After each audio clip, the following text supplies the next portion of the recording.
그때 스데반의 일로 일어난 환난으로 말미암아 흩어진 자들이 베니게와 구브로와 안디옥까지 이르러 유대인에게만 말씀을 전하는데, 그 중에 구브로와 구레네 몇 사람이 안디옥에 이르러 헬라인에게도 말하여 주 예수를 전파하니 주의 손이 그들과 함께 하심에 수많은 사람들이 믿고 주께 돌아오더라.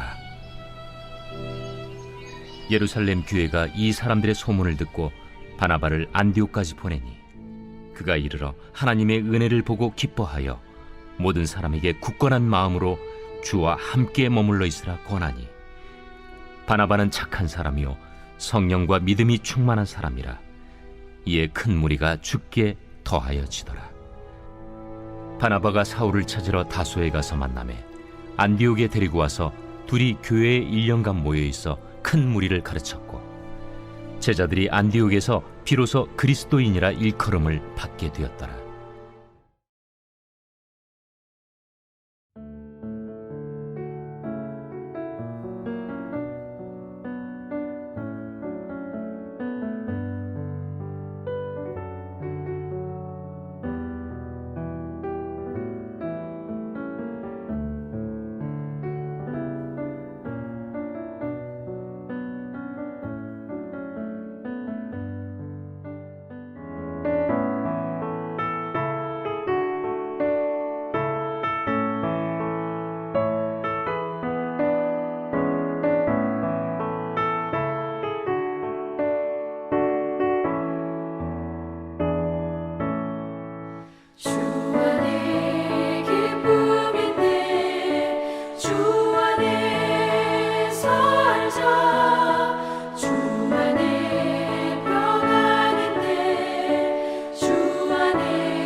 할렐루야. 2월 10일 온라인 구역예배입니다. 이 구역예배를 통해서 하나님의 은혜와 평강이 우리 모든 구역에, 또 성도님들의 각 가정에 충만히 임하기를 주님의 이름으로 축복합니다. 오늘은 비로소 그리스도인이라는 제목을 가지고 사도행전 11장 19절부터 26절의 말씀을 통해 함께 은혜를 나누겠습니다. 그리스도인이라는 이 단어는 신약 성경에 총 3번 사용되었습니다. 사도행전에서 2번, 또 베드로전서에서 1번 사용되었는데, 이 사도 베드로는 믿음 때문에 비록 고난을 받는다 할지라도 부끄러워하지 말고 오히려 그리스도인이라는 그 이름으로 하나님께 영광을 돌리는 삶을 살라고 말씀했습니다. 그럼 이 그리스도인은 어떤 사람을 말하는지, 또 그리스도인은 어떤 삶을 살아가야 하는지를 함께 말씀을 통해 살펴보고 은혜를 나누기를 원합니다. 첫째, 예수님을 믿는 사람이 그리스도인입니다. 이 믿는다는 말은 헬라어로 피스티오라는 단어를 사용했습니다. 이 단어는 맡긴다라는 뜻을 가지고 있습니다.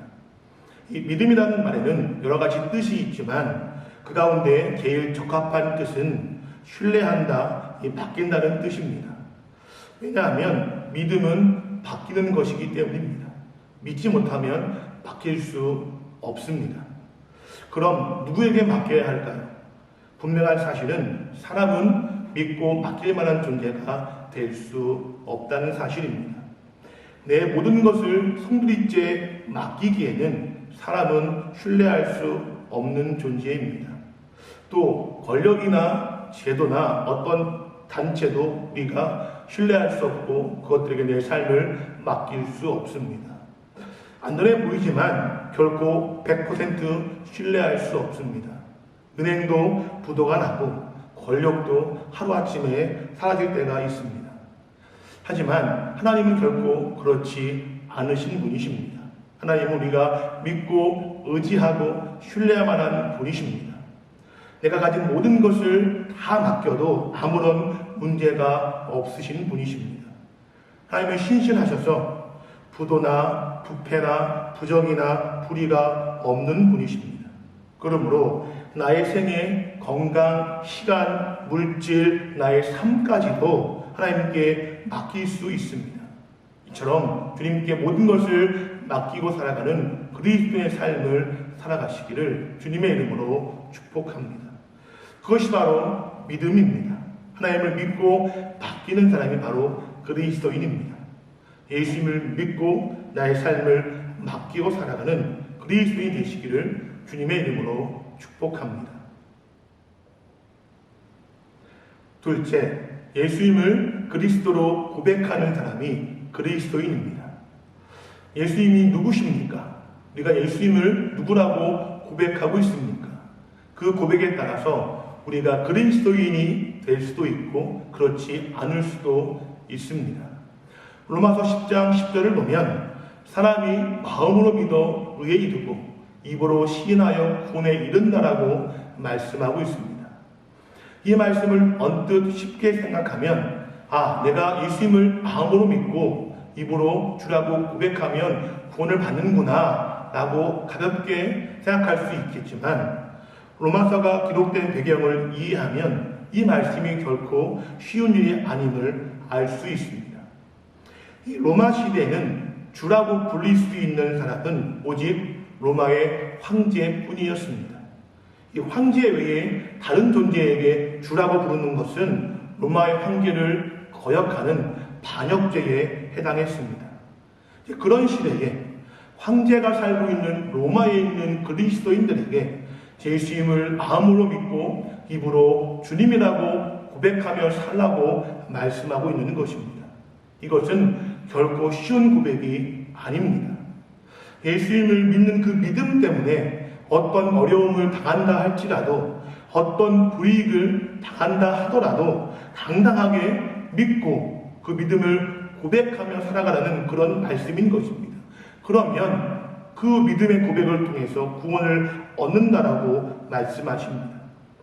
이 말씀처럼 우리는 예수님을 믿고 입으로 고백하는 삶을 살아야 할 줄 믿습니다.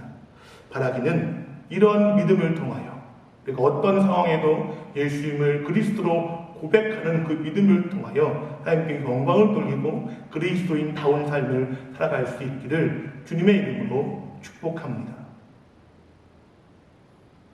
셋째, 예수님의 삶을 담고 따라가는 사람이 그리스도인입니다. 우리는 예수님을 머리로만 믿고 입으로만 믿고 눈으로만 믿고 있지는 않은지 주의해야 합니다. 무슨 말씀입니까? 그리스도인은 예수님이 어떻게 사셨는지, 어떤 일을 하셨는지, 무엇을 명령하셨는지를 살피고 알아서 그 뜻대로 살아가는 사람입니다. 예수님은 말씀으로만 나는 너희를 사랑한다, 너희와 함께 하겠다라고 하지 않으셨습니다. 예수님께서 말씀만 하시고 이 땅에 오지 않으셨다면, 말씀만 하시고 십자가를 지지 않으셨다면 결코 구원은 이루어지지 않았을 것입니다. 예수님은 말씀하신 대로 이 땅에 오셨고 사람이 되셨습니다. 그리고 우리를 위해서 십자가에서 죽으셨습니다. 예수님을 믿고 따르는 우리는 예수님의 삶을 따르고 예수님의 가르침에 순종해야 합니다. 그런 사람이 바로 그리스도인입니다. 바라기는 예수님을 닮아가는 일에 최선을 다하시기 바랍니다. 그래서 예수님을 닮아가고 예수님의 말씀에 순종하는 그리스도의 삶을 살아가시기를 다시 한번 주님의 이름으로 축복합니다. 마지막으로 예수님을 전하는 사람이 그리스도인입니다. 로마제국 시대에 안디옥은 큰 도시였습니다. 이 마카비 왕조 시대에는 인구가 12만 명이나 되었고 부유하고 향락이 넘치는 도시였으며 우상 숭배가 가득한 도시였습니다. 그런 안디옥에 예루살렘에서 온 그리스도인들은 섬에서도 도시에서도 유대인에게도 헬라인에게도 이 복음을 전하는 일을 게을리하지 않았습니다. 그들은 어떤 곳에서든지 어떤 사람에게든지 복음을 증거했습니다. 사도행전 11장 21절을 보면 그렇게 복음을 전파하는 사람들에게 주의 손이 그들과 함께 하심에 수많은 사람들이 믿고 주께 돌아왔다고 말씀하고 있습니다. 우리가 때를 얻든지 얻지 못하든지 복음을 전파하는 사람, 바로 그런 사람이 그리스도인입니다. 그리고 그렇게 예수님의 복음을 전할 때에 주의 손이 우리와 함께, 우리 가정과 함께, 우리 교회와 함께 하실 것입니다. 우리는 이 시대의 그리스도인입니다.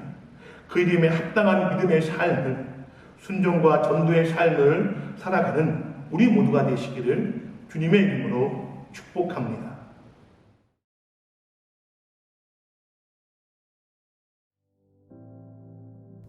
하늘에 계신 우리 아버지여, 이름이 거룩히 여김을 받으시오며 나라의 임하옵시며 뜻이 하늘에서 이룬 것 같이 땅에서도 이루어지이다. 오늘날 우리에게 일용할 양식을 주옵시고 우리가 우리에게 죄 지은 자를 사하여 준 것 같이 우리 죄를 사하여 주옵시고 우리를 시험에 들게 하지 마옵시고 다만 악에서 구하옵소서. 대개 나라와 권세와 영광이 아버지께 영원히 있사옵나이다. 아멘.